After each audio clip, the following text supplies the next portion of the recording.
नमस्कार दोस्तों, डेट है आज 9 अक्टूबर 2020 और आप लोगों को स्वागत है प्रीलिम्स ओरिएंटेड न्यूज डिस्कशन पर। पहले हम कंटेंट देख लेते हैं। पहला आर्टिकल है यहाँ पर नोबेल प्राइज इन केमिस्ट्री से रिलेटेड। नेक्स्ट आर्टिकल है यहाँ पर वर्ल्ड कॉटन डे से संबंधित। तीसरा आर्टिकल है यहाँ पर ratification of 7 chemical under Stockholm convention on persistent organic pollutant से रिलेटेड। और चौथा आर्टिकल है यहाँ पर supreme court gives judgement regarding right to protest के बारे में। और फिफ्थ आर्टिकल है यहाँ पर the national clinical management protocol के बारे में। और सबसे लास्ट आर्टिकल है यहाँ पर कस्तूरी कॉटन के बारे में।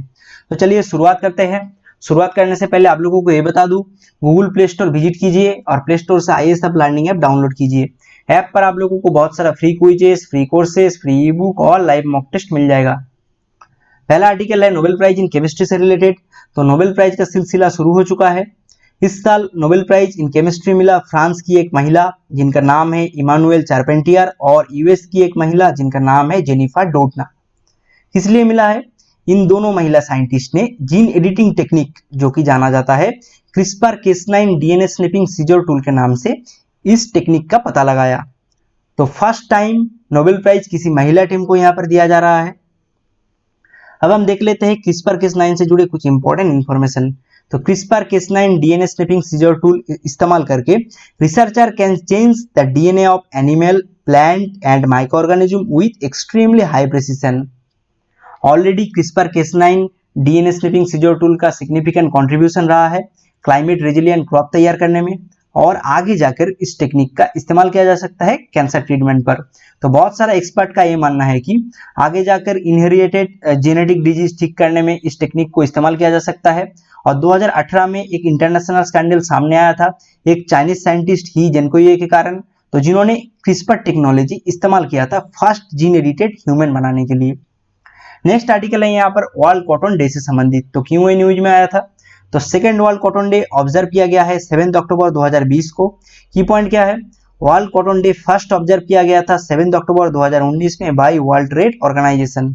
और world cotton day was initiated by the group of cotton 4 countries जो कि है बेनिन, बार्किना फासो, चाड एंड माली। तो ऑब्जेक्टिव क्या था यहाँ पर? ऑब्जेक्टिव था यहाँ पर ग्लोबल कमोडिटी के रूप में कॉटन का क्या इंपॉर्टेंस है ये पूरी दुनिया को बताना, और लीस्ट डेवलप कंट्रीज के अंदर job creation and economic stability maintain करने में इसका क्या रोल है ये भी दिखाना। नेक्स्ट आर्टिकल है यहाँ पर ratification of 7 chemical under Stockholm convention on persistent organic pollutants के बारे में। तो क्यों न्यूज में आया था? तो हाल ही में यूनियन कैबिनेट के द्वारा रेटिफाई किया गया है 7 chemical under Stockholm convention on persistent organic pollutants. तो कौन कौन सा ये केमिकल है? पहला केमिकल है यहाँ पर क्लोरोडेकन, नेक्स्ट केमिकल है यहाँ पर हेक्साब्रोमोडाइफेनाइल, और तीसरा केमिकल है यहाँ पर हेक्साब्रोमोडाइफेनाइल ईथर एंड हेप्टाब्रोमोडाइफेनाइल ईथर, और चौथा केमिकल है यहाँ पर टेट्राब्रोमोडाइफेनाइल ईथर एंड पेंटाब्रोमोडाइफेनाइल ईथर, और फिफ्थ केमिकल है यहाँ पर पेंटाक्लोरोबेंजीन, सिक्स्थ है यहाँ पर हेक्साब्रोमो साइक्लोडोडेकेन, और सेवेंथ है यहाँ पर हेक्साक्लोरोब्यूटाडाइन। तो क्यों रेटिफाई किया गया था? इस रेटिफिकेशन प्रोसेस से हम global environmental facility, financial resources in updating the national implementation plan को एक्सेस कर सकते हैं। नेक्स्ट हम स्टॉकहोम कन्वेंशन के बारे में कुछ इंपॉर्टेंट जानकारी ले लेते हैं। तो स्टॉकहोम कन्वेंशन एक ग्लोबल ट्रीटी है। तो ह्यूमन हेल्थ एंड एनवायरनमेंट को पीओपी से प्रोटेक्ट करने के लिए ये साइन हमने रेटिफाई किया था। तो पीओपी से cancer, damage to nervous system, disease of human system, reproductive disorder हो सकता है। तो हमने स्टॉकहोम कन्वेंशन को रेटिफाई किया था 2006 में। तो कौन कौन सा यहाँ पे पीओपी है? देखिए, अल्ड्रीन है, यहाँ पर क्लोरोडेकन है, डीडीटी है, डायल्ड्रीन है, एंड्रीन है, हेप्टाक्लोर है, और हेक्साक्लोरोबेंजीन है, और मिरेक्स है यहाँ पर। नेक्स्ट आर्टिकल है यहाँ पर supreme court gives judgement regarding right to protest के बारे में। तो क्यों न्यूज में आया था? हाल ही में सुप्रीम कोर्ट के द्वारा हाईलाइट किया गया है प्रोटेस्ट के लिए पब्लिक प्लेसेस ऑक्यूपाई करना एक्सेप्टेबल नहीं है। तो अब हम देखेंगे कुछ की हाईलाइट्स ऑफ दिस जजमेंट के बारे में। तो एंटी सिटीजनशिप अमेंडमेंट एक्ट के अगेंस्ट सुप्रीम कोर्ट पर एक अपील किया गया था, इसलिए वर्डिक्ट आया है। तो लास्ट ईयर दिसंबर के महीने में दिल्ली के अंदर शाहीन बाग पर रोड ब्लॉक करके प्रोटेस्ट किया जा रहा था। तो इस जजमेंट पर समर्थन किया गया है right to peaceful protest against a law. Next article है यहाँ पर the national council the national clinical management protocol के बारे में। तो यहाँ पर देखिए क्यों न्यूज में आया था।